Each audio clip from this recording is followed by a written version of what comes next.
We usually have plenty of time for questions at the end as well. If you are a January student and you're in your pathway and are attending as part of your tech events requirement, please be sure to fill out the form in Top Hat. Once you fill out that form, that is going to submit it to the career coaches to grade. And it should be fine. If they have a problem, they will reach out to you, but usually it's okay.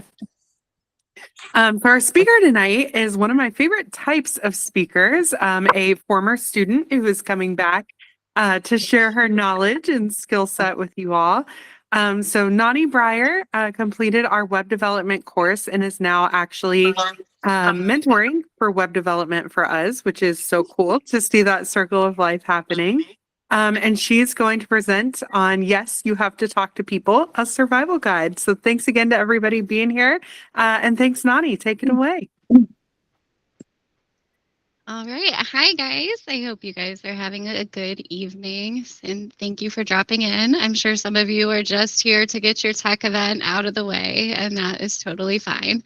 But I hope you do leave here with a little bit more confidence, because that is kind of the goal of networking and talking to people. I am a mentor with CodeU. Some of you may know who I am. I do see a couple of our Wednesday students in here. So hi to you guys. Thank you for joining. But I'll share a little bit about myself. I did take the web dev course through CodeU, and I am now currently a user interface, user experience designer, and also engineer, which means I do some front-end development with coding, which I have just started taking over some of that as of last week at my new job that I got thanks to CodeU. So woohoo, love CodeU. All right, so let's go ahead and get started. So this is going to be just a short little survival guide, something super easy because it really is that simple to talk to people. And I know a lot of you are probably like, no, it's really not. I'm telling you, it is. You just got to get past that little hump of it's not that easy, because it is. So my origin story, you already heard a little bit about me. I didn't work in tech before this. I was actually working special education. A lot of my interaction was as basically a teacher. So with students and other school staff, nothing in tech really. So I had nobody to talk to as far as what I was learning, what I wanted to do. And I've been learning what I do now for the past 4 years. I've been trying to get a job for a while. And thankfully, CodeU, I did the web dev course last year, and now here I am. A good quote that I found a long time ago that I kind of live by, because socially, I'm not that great. Talking to people, I'm also not that great. Don't let what's going on fool you, because this is part of me growing and doing exactly this, honing in on my soft skills. But stay afraid, do it anyway. What's important is the action. You don't have to wait to be confident, just do it, and eventually confidence will follow. And honestly, it's true. When I tell you I am sweating profusely right now, I mean it. I really am. I'm nervous, and that's okay. But I'm doing it. And that's the first step, is literally taking the first step. I'm a few steps ahead, but you get what I mean. So I really thought that soft skills were something you either had or you didn't. It was, you see some kids growing up, they're super extroverted, everybody talks to them, they're super popular. It's just communication comes really easy to them. That was not the case for me. I was not a good communicator. My older brother, though, everybody loved my older brother. He played all the sports, he had all the academics, super smart, and he had all the friends. Like, he just talked all the time. I did not do that. I was very much not a talker. I was very much to myself, and even into adulthood, I'm a big gamer. I play a lot of video games. I stay on my computer a lot. Um, Most of my communication is via online, not a whole lot of face to face. But Code U, when I joined Code U, I didn't know they were going to make me go outside. I didn't know that they were going to make me do stuff that I did not want to do. And that was tech events. I hated the idea of it at first. I was like, oh God, like they're forcing me to go do some social stuff about stuff that I don't fully understand. And that was also before I knew that there were Monday guest speaker series, by the way. I didn't know that you could do it online at first. So I was scared for no reason.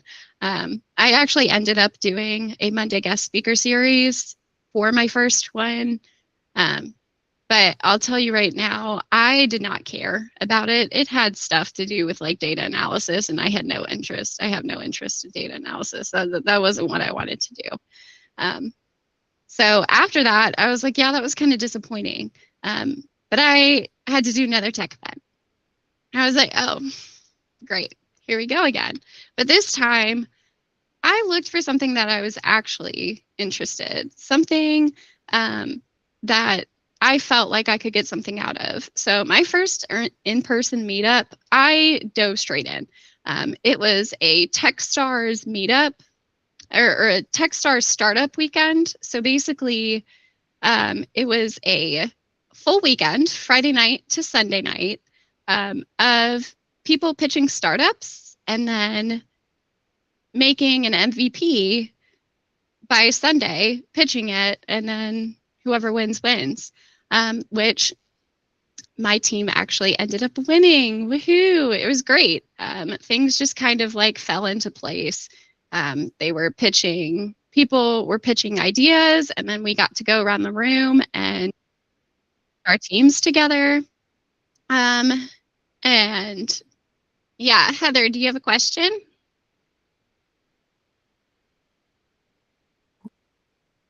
No, I'm good. Sorry, I was an accident. It's okay. So yeah, so we went around the rooms and or we went around the room and we basically got to pick what startup we liked the best. I didn't really pick one that I liked the best. I just saw a guy standing by himself for a second and I was like, well, let's go over there, talk to this guy, see what's up. Well, it turns out this guy already had businesses. And I guess I kind of like started something because a few more people ended up coming over. And we all got to talking about our different skills. They were like, oh, well, why are you here? I had to come here for a Code U Tech event. And obviously people are curious about that because these people weren't here for that. They had no idea what that was. And I was like, oh, well, I got to talk about Code U and I got to talk about something that was interesting. But then it turns out that our team couldn't have been more perfect. I did front end. We had a girl there that did back end and also data analysis. And then we had a finance guy who actually works at a bank up in New York. And then we had our entrepreneur who owns a couple businesses. And then we had somebody that did marketing. So we almost had a full team right there just for a business alone. And we worked really well. I mean, we were there from morning to night. We're talking like 11 p.m., putting in our work, going out in the community. I got forced to do user research in person, which I had never had to do before. And that was very humbling as, you know, as 30 years old going to U of L and talking to a bunch of college students about things was very humbling. And it was very hard. So I was really putting my conversational skills to the test. But that was something that I never would have thought I could do if it wasn't for Code U's tech event requirement. And me kind of like being disappointed with doing something I didn't really like, and then actually looking for something that I thought might be interesting, that I thought I could learn something. So that uncomfortable assignment that some of you are probably here to do tonight, for your next one, I highly recommend looking for something that pertains to something that you actually enjoy, because there will be one. There are plenty of tech events around here. But doing that event really kind of pushed me forward, getting out of my comfort zone, because for an entire weekend I had no breaks. Like I went home 11 o'clock and I was back by 8 a.m. doing work, which it really snowballed, because a lot of those people that I met at the event there ended up being at future events.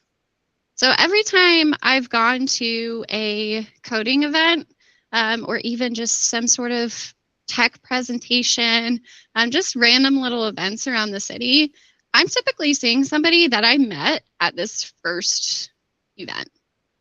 And they know me and I know them, and we've had conversations about stuff that had nothing to do with the event at this point, because we keep meeting up. The community is actually pretty small once you get out there, but there's still a lot to do. But yeah, so the skills started stacking. I kept going, recognizing faces, actively listened. That's a really big thing. Like I said, we started talking about stuff that didn't pertain to our first event, because these people are doing other things. They have their own businesses that they're trying to start up.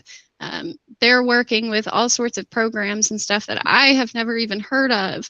But I kind of am curious, and it's starting to feel more natural. Does it feel easy and natural yet? No, it doesn't. But I'm going to keep doing it. And eventually one day, maybe I won't think about it. And then the job followed the skills. It really did. And when I tell you that my interview was a terrifying experience at first, it really was, because you can prepare so much for an interview, but you really can't prepare for what somebody actually says. You can't read minds. You have no idea. I applied for this job that I currently have with no knowledge. It was literally my boss message code you and was like, hey, do you have anybody that knows how to use Figma? That was it. That was the requirements for this job. Knows how to use Figma. So I showed up to my interview just knowing how to use one thing. But then when I got there and we're talking about what the job is, he asked me about 20 other things that I was like, I don't know. I really don't know. Stuff that I have not, a lot of back end stuff. I do front end, like that's what Figma's for. And those were conversations that we had. And we'll get to that point. We'll get to that conversation later on, talking about that statement, me not knowing. I don't know. So we'll start with what soft skills actually are. They're not something you're born with. They're not just personality. It's not just, you can be nice, but that doesn't make you a good conversationalist. But it is something that you can learn. Hard skills versus soft skills. What's the difference? Hard skills are something that you can read and practice on a computer or whatever, the stuff that you're learning in class right now. Those are your hard skills. You learn them in an order. You can be good or bad at them. Well, pass or fail, I should say. And they become outdated because this is tech. Tech is constantly changing. And they get you the interview. You're going to see on all the resume or on all of the jobs you apply for, what you're going to want to put on your resume is the stuff you know how to do. Soft skills are going to be the ones that you build them by doing them, by practicing them constantly. They don't go out of style, and they're essentially what's going to get you the job. And it's going to help you build the confidence. And if you can't build that confidence, if you can't, I don't want to say the word fake because it says hard to fake in an interview, but if you can't exude some sense of comfort when you're having a conversation. So they will know. It's going to be pretty obvious. So the core 6 are going to be the 6 skills that will outlast everything. These are things that you can build on, and these are the ones that you probably want to focus on the most, especially when you go out to tech events, and especially at this stage right now while you are taking these classes. Active listening is the foundation for it all. A lot of people don't listen.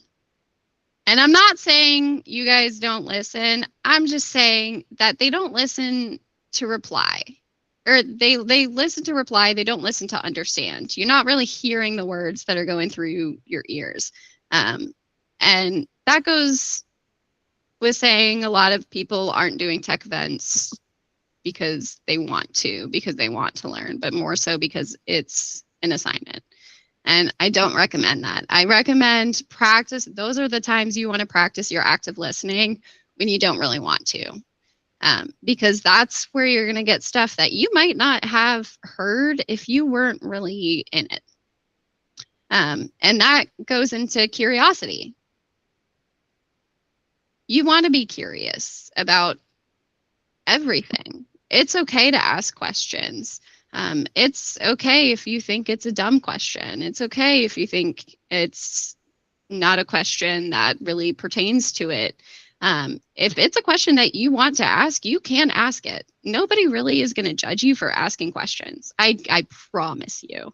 Nobody will judge you for asking questions at all. We are too old for that. Maybe back in high school or middle school, if you asked a question and kids want to be mean and whatever because you didn't understand something, whatever. We're too old for that. This is the real world. It doesn't happen like that. It is okay to ask questions, but it also goes to show that you've been listening and that you want to keep listening. It shows interest, and that is really important. Reliability is a hard one. A lot of people have problems following through with stuff that they say that they'll do. That's going to be one that you really want to do. And reliability doesn't have to mean that you have to make other people like you have to be reliable to other people. It could be you being reliable to yourself. So it's you saying, I'm going to go do this event, or I'm going to get this thing done. I'm going to go do this thing. You go do that thing. It's just discipline at that point. Be reliable to yourself first. How can you be reliable to somebody else if you can't rely on yourself? So those are small little things that you can do to build your reliability, is doing the things that you say you'll do.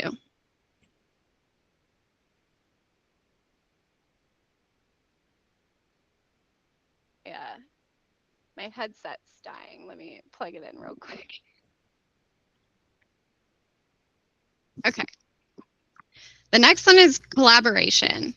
A lot of jobs in tech rely on collaboration, especially if you're not full stack doing everything yourself, because if you are, props to you, that's probably a really chaotic life.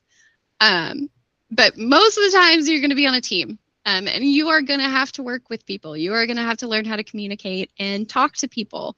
And you're going to want to be somebody that people want to talk to and communicate with and make that an easy experience. Or else collaboration is just going to fall apart. I was telling you about that first tech event that I went to. We all had different roles on our team.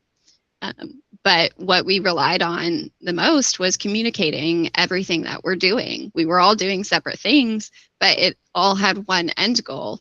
And we had to constantly talk to each other and keep each other updated, and work together. There were some things that we actually had to do together, like going to campus and asking these questions. Nobody on my team knew how to do user research. So I had to stand up and present to these guys, this is how we're going to do this. This is typically how it goes. And you know what's crazy is the one that had never actually done any of that before was the best at it. I mean, conversations with the college students was insanely natural. And we got everything we needed just from that person alone. And it was great because I didn't have to keep doing all the talking because I was not good at it. But that's when teams come into play. You want to have somebody that you can rely on that you know is going to help you out. So all of these soft skills, they intertwine, they piggyback off of each other. But that also goes to adaptability. This is where learning and curiosity actually really play into effect here. A lot of the stuff that you're learning in tech will change, and you need to constantly keep learning. And in order to constantly keep learning, sorry if my dog's going crazy in the background.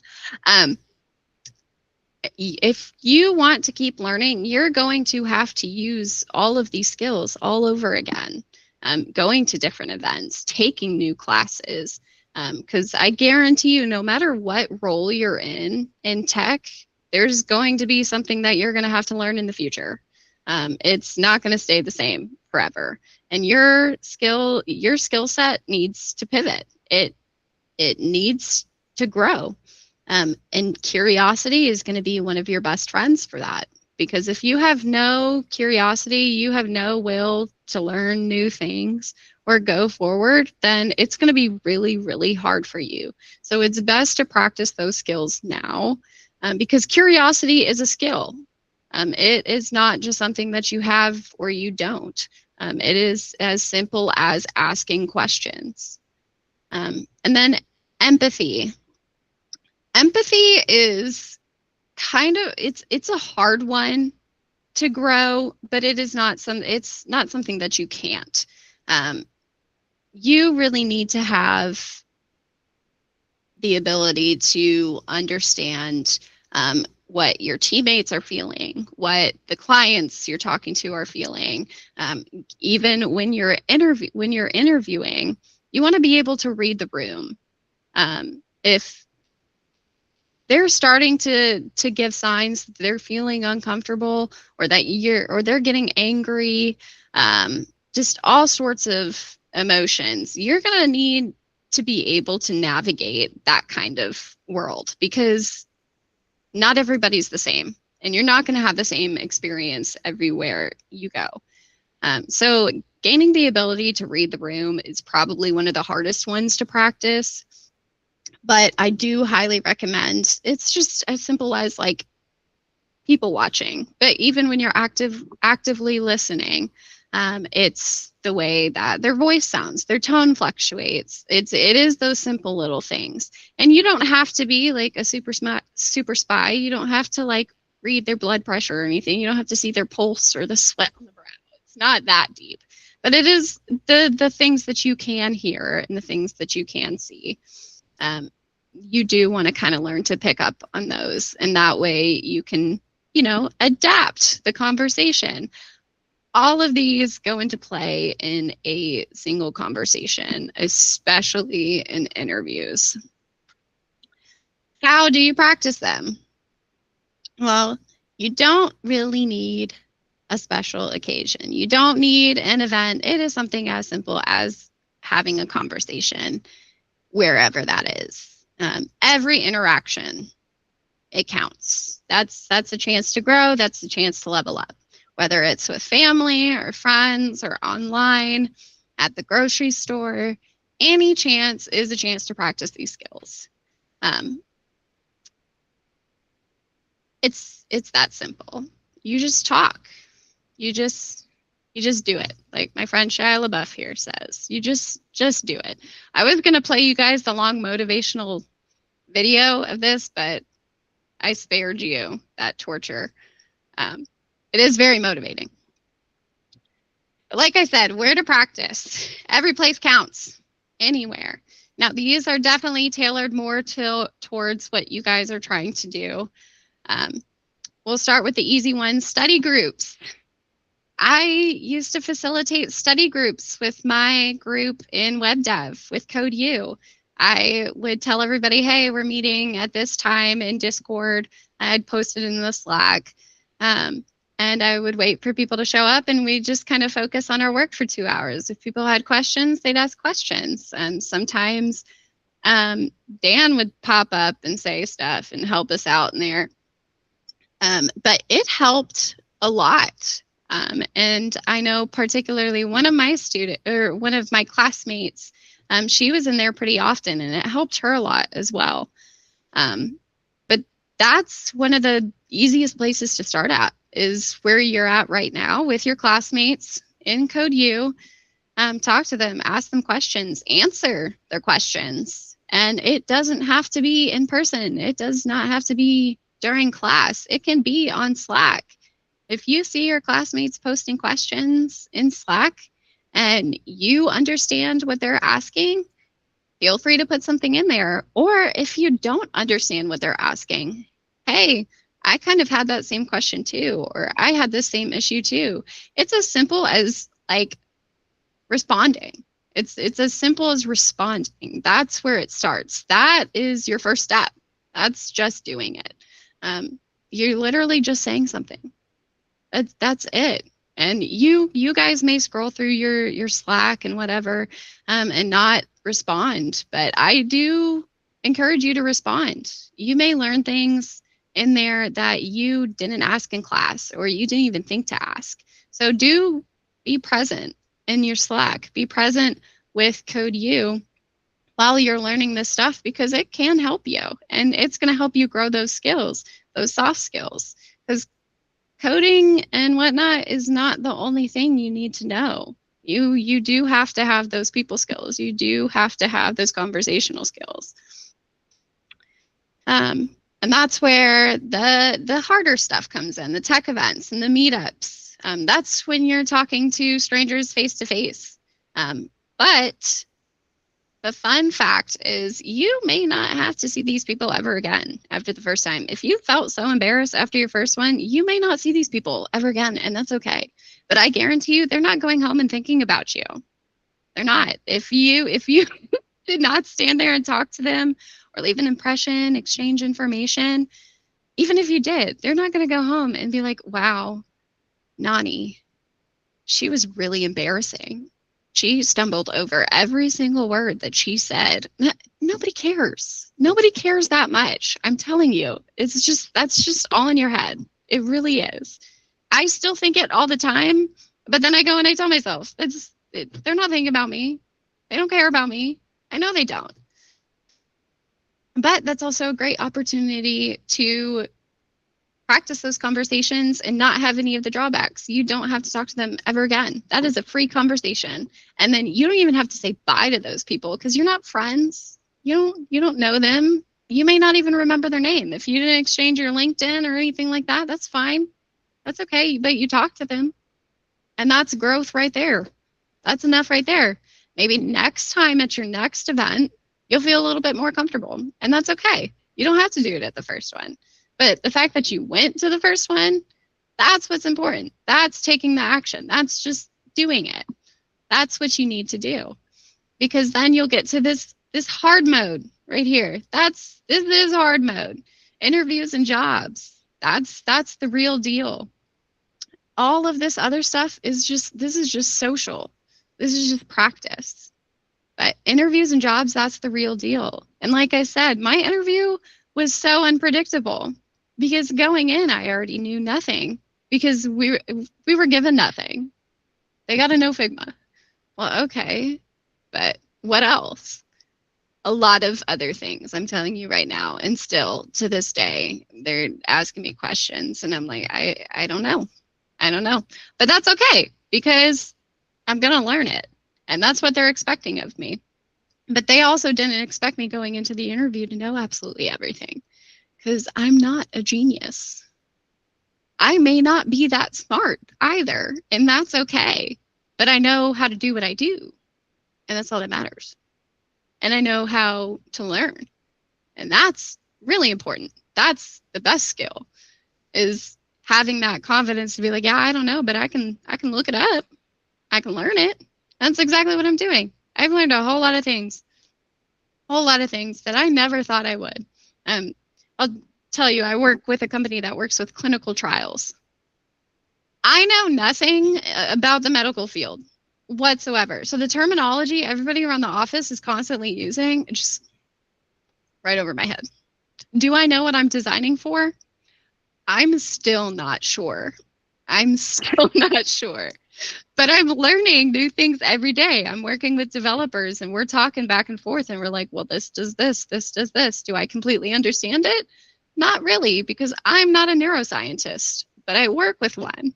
And he's the only one that really needs to know that stuff. So that's all that matters is these soft skills, these skills to communicate, to just talk, and exude an aura of confidence, even if you don't actually have it, because you don't actually have to have it. You just have to be able to do these things.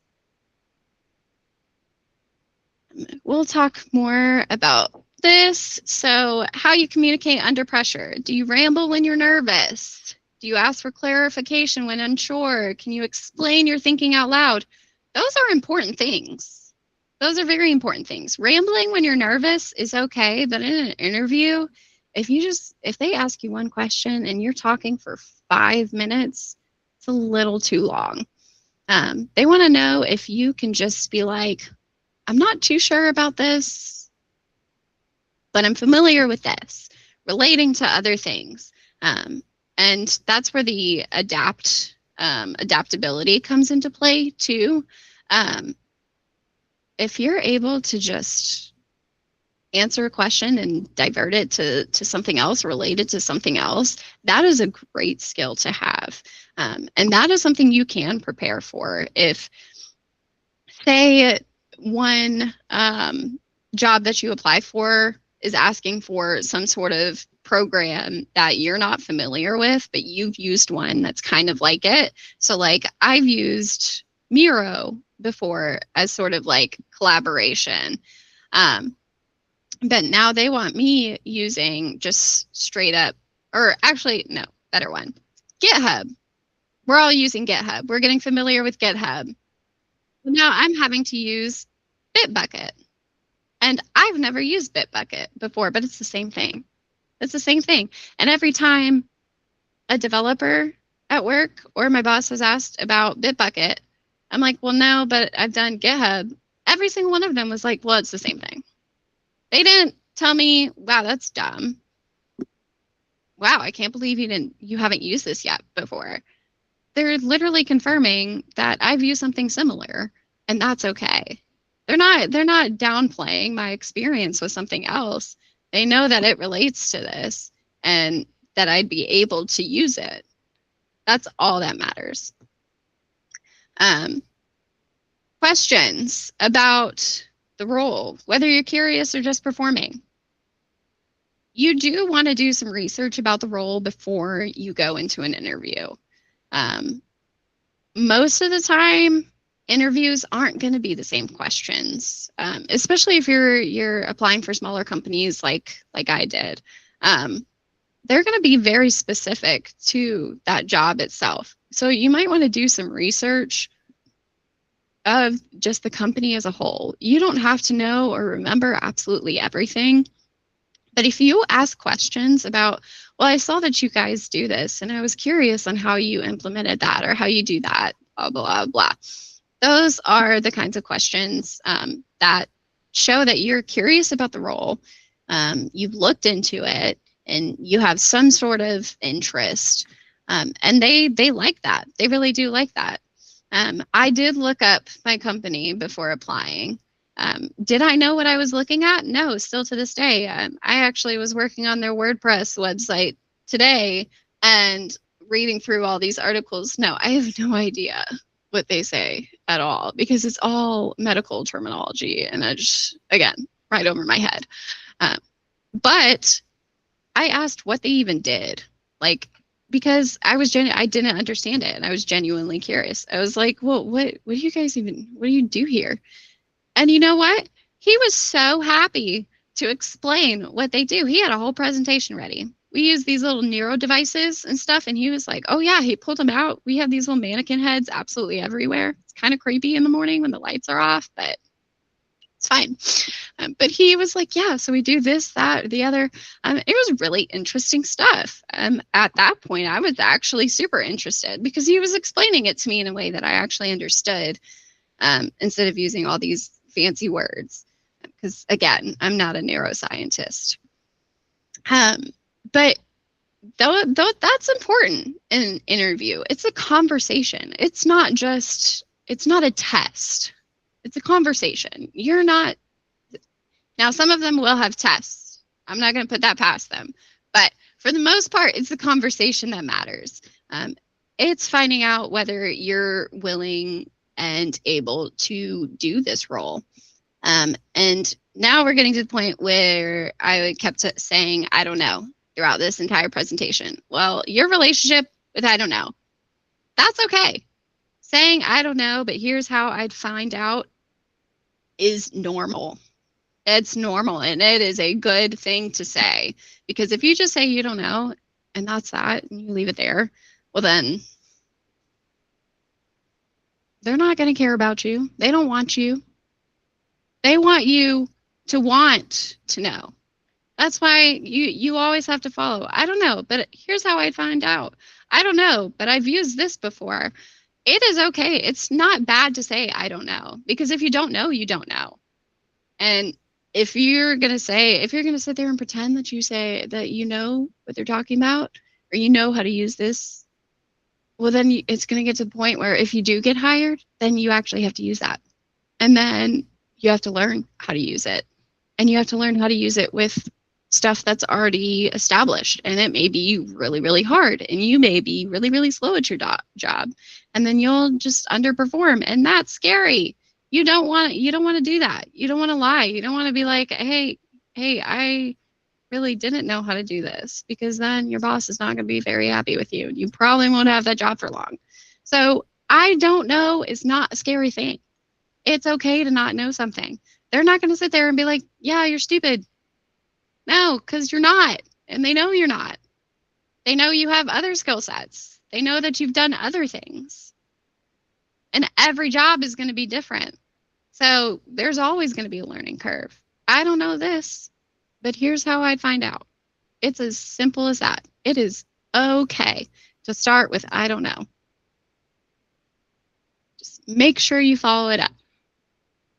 So that being said, I am giving you all assignments. No, you don't have to turn these into me. Whatever you do from here, that's on you. But this is going to be your little quest log. Make it a fun little game. You know, you can earn achievements however you may like. Treat yourself to a nice little iced coffee. Treat yourself to some pizza. I don't know. Whatever you find yourself as a reward, you deserve it. Some daily goals, weekly goals, ongoing goals, and the big stretch goals. Daily goal, listen longer than feels comfortable. In your conversations, let somebody finish completely before you respond, and ask a question. Ask a question.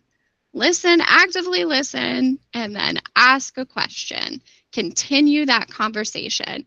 See how it feels. And every conversation you have with different people may feel differently. You can try different things,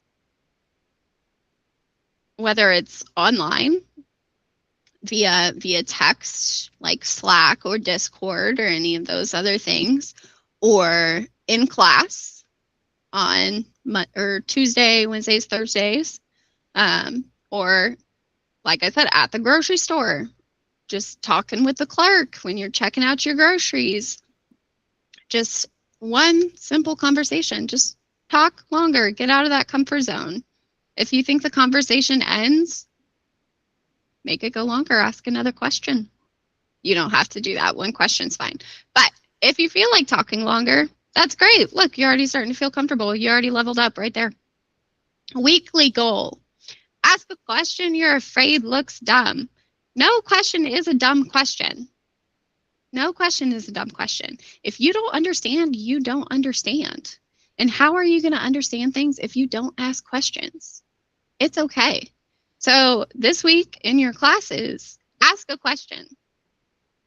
Ask a question. Raise your hand or put it in the chat. If you put it in the chat, that's asking a question.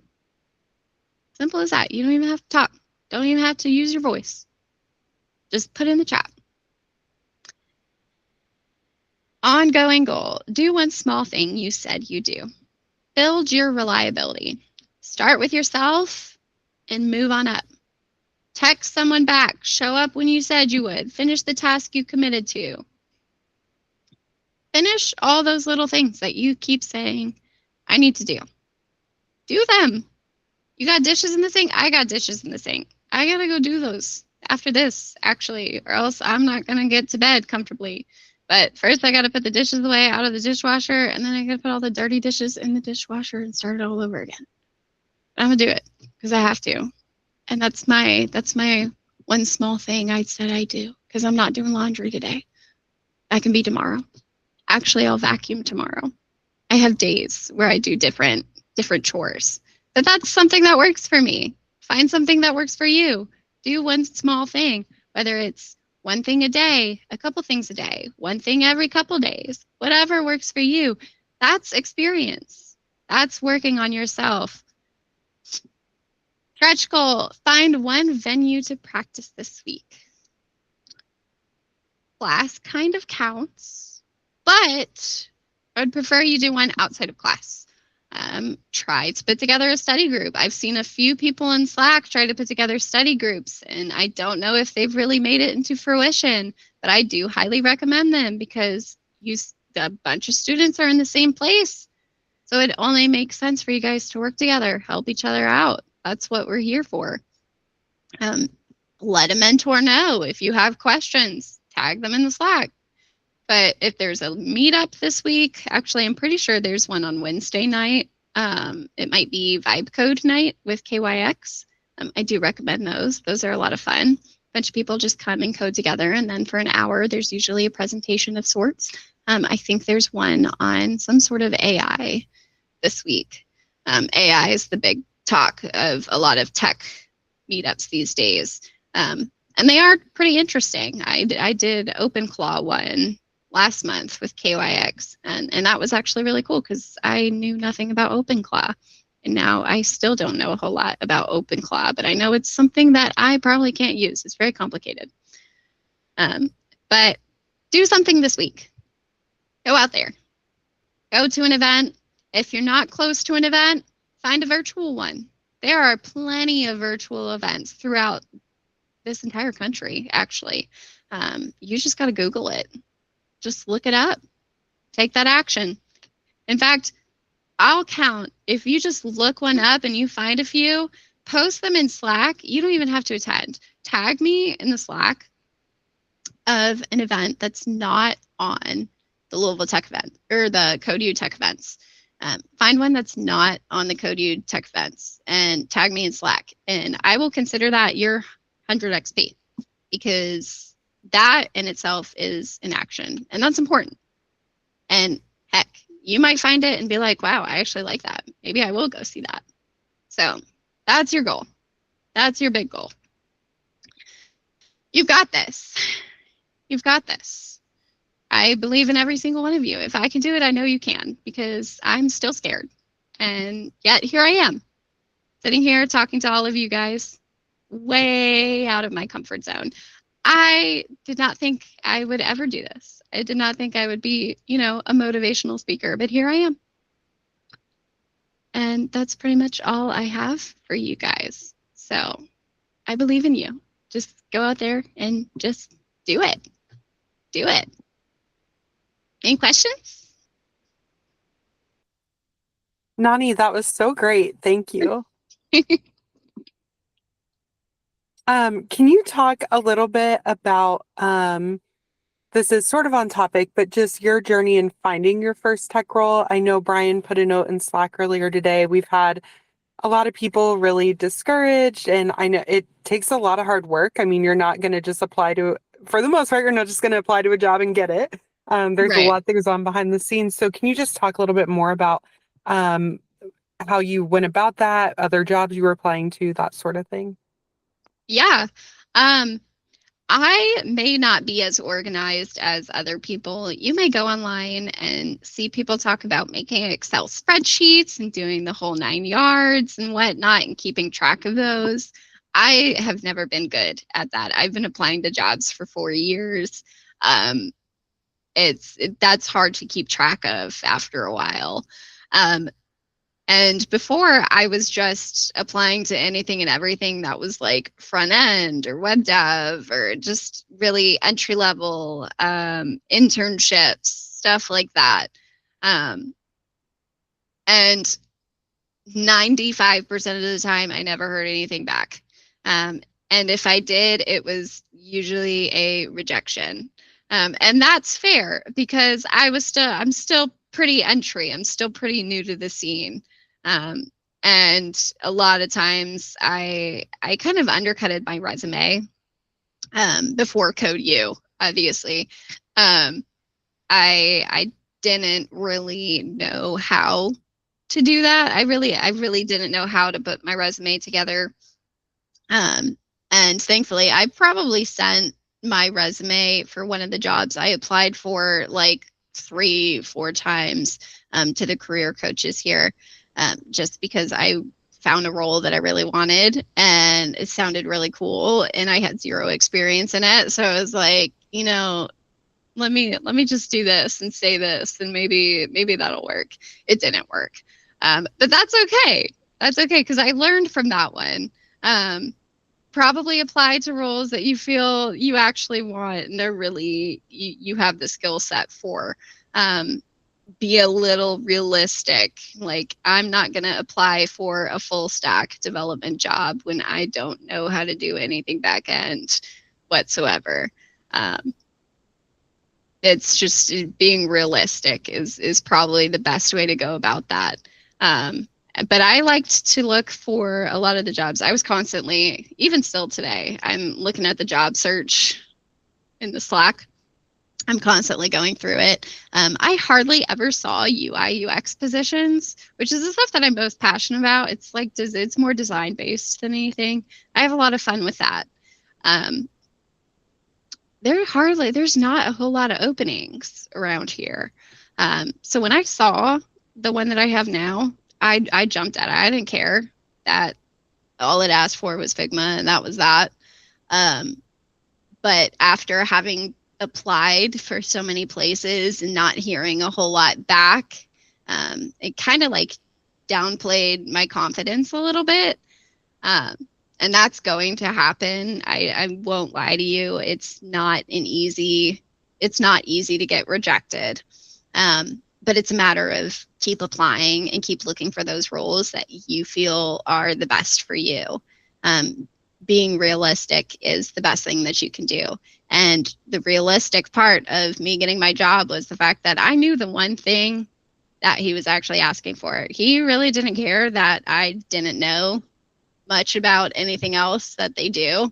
It was the fact that I had the skill set of the stuff that they needed. And that's what you got to look for. You got to look for all the things that it doesn't have to be the exact same program, but something like it. Like I said, GitHub versus Bitbucket, those kinds of things, they do the same thing. And there are plenty of things that do the same thing that are just different programs. And if you see a lot of jobs that you like and feel like you can do, and you're looking at the skill set required, and there might be something on there that you don't really know, get comfortable with it. Be curious. Go study it. Go find those resources and learn that thing, because the chances are, if that's the job that you want, more positions are going to ask for that same kind of skill set. And that's important.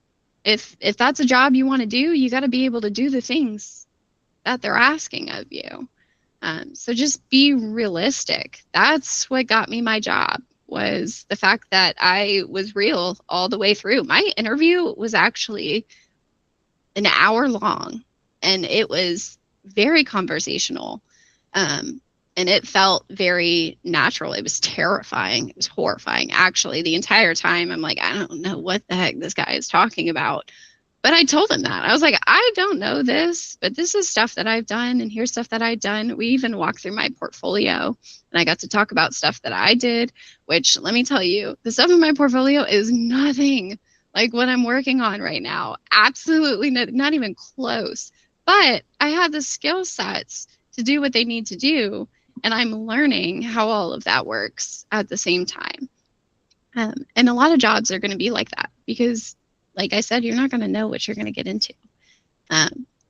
So be realistic. That's what got me my job. Just be yourself and just learn how to communicate that you don't know, but you can learn. And that's what they're going to look for. That's the most real conversation you're going to have in an interview, is at a point when you're like, I don't know. But that's when you get to tell them what you do know. And that's important. That's really what they care about.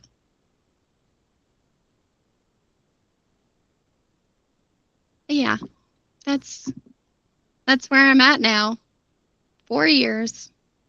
But that was before I had the skills that I have now. So really hone in on these skills. I guarantee you it'll help you a lot faster. Oh, and networking. Networking in person is, like I've said this entire time, it can be really scary. But I have connections that I've made with people that own businesses through these events. And the last one that I was at an AI conference. And one of the ladies that I talked to, she has been at every event that I've been to. And she was actually one of the judges at my first event. So we have a little connection there. And the last conversation we had was her looking for somebody in my position in the future to help work on a project that they're planning, which that was building relationship after every event and having a conversation with her and just recognizing her and being like, hey, you were the judge at my event, blah, blah, and then just going back and forth from there. Basically, that's not quite a job offer, but that's a potential job right there. A boss saying, hey, I might look for you in the future. I know your name. I know you've got what I need you to do. It's important. So networking really does make for those relationships that can land you a job. Because I was so excited. I went home that night and I was like, oh my God, she wants me. It made me feel so good. And that was all just through showing up. In fact, I didn't even initiate the conversation that time. She did. It was a little happy hour after the events had been done with. And she's like, hey, how you doing? What'd you get a drink? Simple as that. Simple conversation led to a potential job in the future. So those connections are very, very important. And they do help. They really do. I can't stress that. I can't stress that enough, guys. Just go out there. Just do it. Just do it. I'm not as, motivational as Shia LaBeouf, but just do it.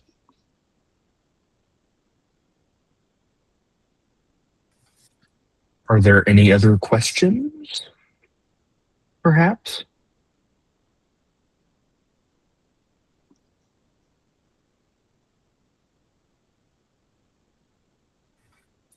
I will say too, if not right now, Nani is around in Slack and will totally answer them if you DM her, so don't be afraid to do that. But yeah. Yeah, Eduardo. Yeah, my question was, for Nani, how useful do you think other events, sort of like hackathons? I've heard a lot about those, and how I was just curious of what your opinion is on how that could benefit us looking for jobs and stuff like that. Oh, hackathons, I feel like, are one of the most fun places that you could be at. That is very tech heavy. Those are going to have a lot of people with a lot of different skill sets. And those are going to be a lot of people that you actually want to talk to because they have experience and you want to know that experience. You want to learn about that experience, and they don't mind talking about that experience. And I guarantee you, some of them are probably just as introverted, but they will have those conversations because it's part of the job. It's part of any job. But hackathons are really fun. I do recommend going to those because you may not understand what's going on. It may not be in your tech repertoire, but that is okay because you'll work with people that are in that repertoire. And they're just kind of fun to watch. I mean, if you really enjoy being in the tech field, like you're going to see this stuff on a regular basis. Well, not this kind of stuff on a regular basis, but you're going to see stuff like it and people like it. So I do think those are definitely on the more fun side of events and networking because you can meet a lot of cool people. Thank you so much. Thank you.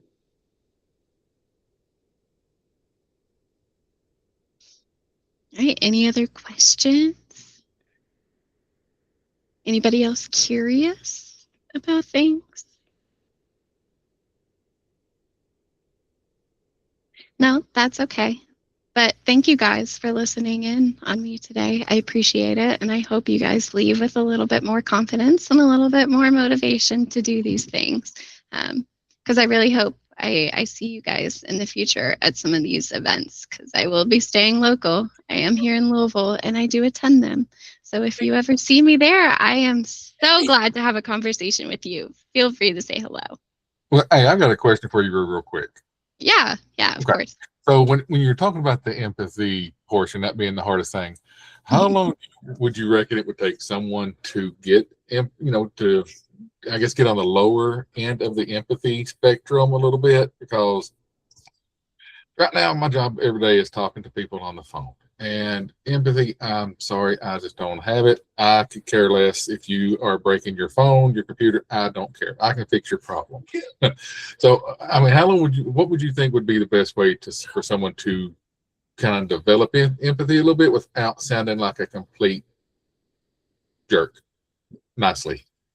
Yeah. And that's why I say it's so hard because especially in the tech field, especially if you're working IT or any of those things where you really do have to deal with people and you get kind of tired of people, that is kind of where fake it till you make it plays in. It is just a matter of nodding and smiling.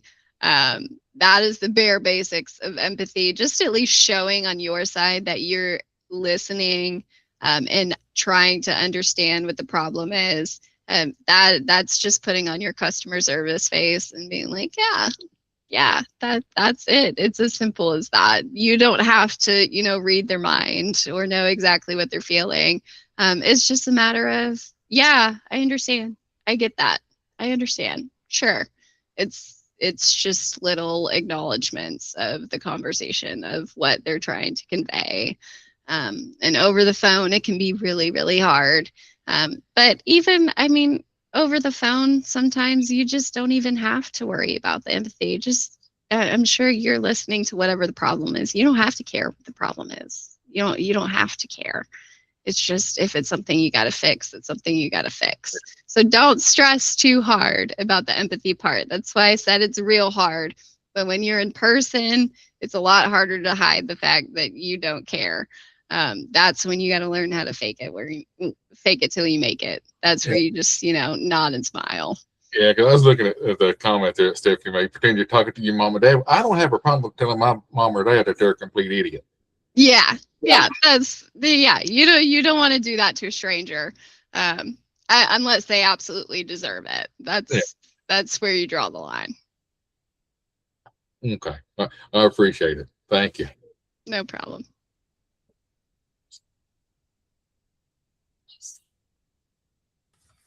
We do have one last hand raised from Jessica, actually. Oh, just to add on for Sean's question, I worked in the service industry for 15 years as a bartender and server.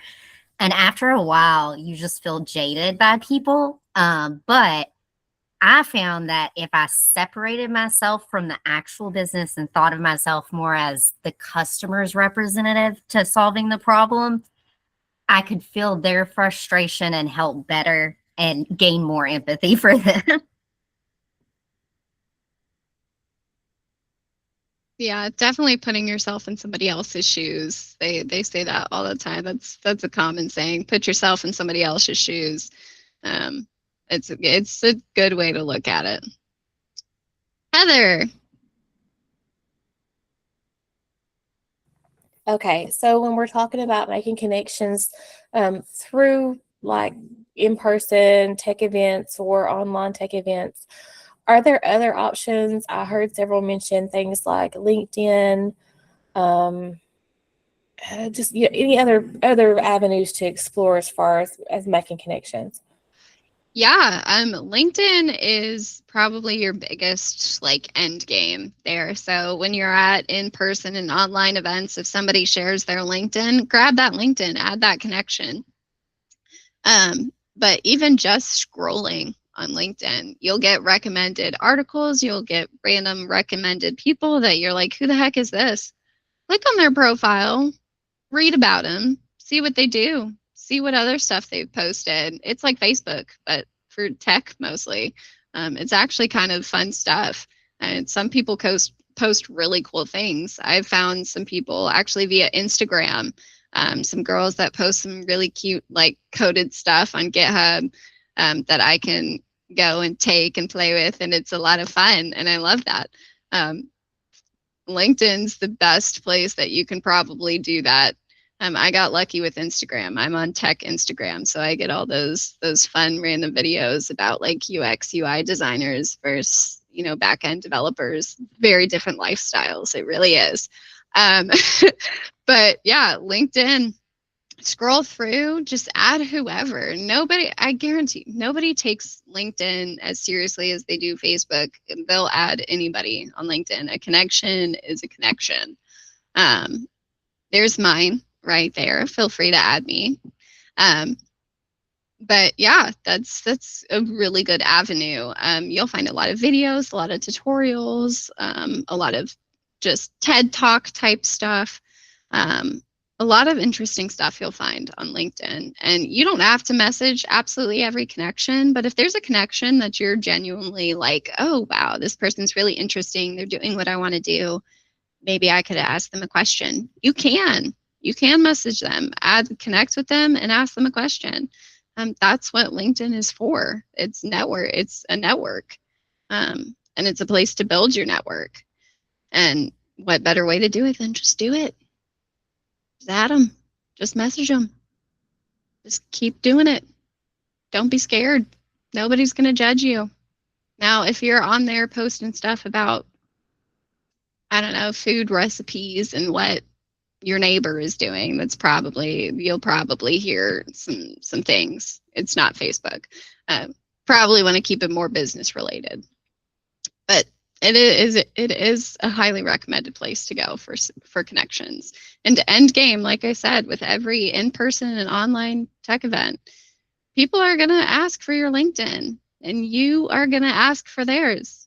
I'm not asking you, I'm telling you, you are going to ask for their LinkedIn because you want to make those connections. You want to build those relationships, even if you don't remember them afterwards. When you're scrolling on your LinkedIn and you'll see them post about whatever event you went to, you're like, oh, wow, that's the person that I met. Or they'll post something that's super interesting about whatever you're doing. And you're like, wow, I can really relate to this. That's cool. It's just build your network that way. LinkedIn is a really good place to do that.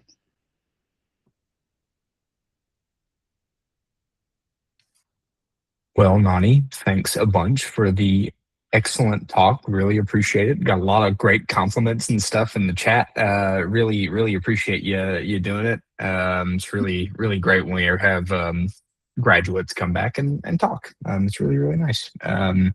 But yeah, again, any other questions, you can always message Nani. She's around. So thanks a lot, everybody.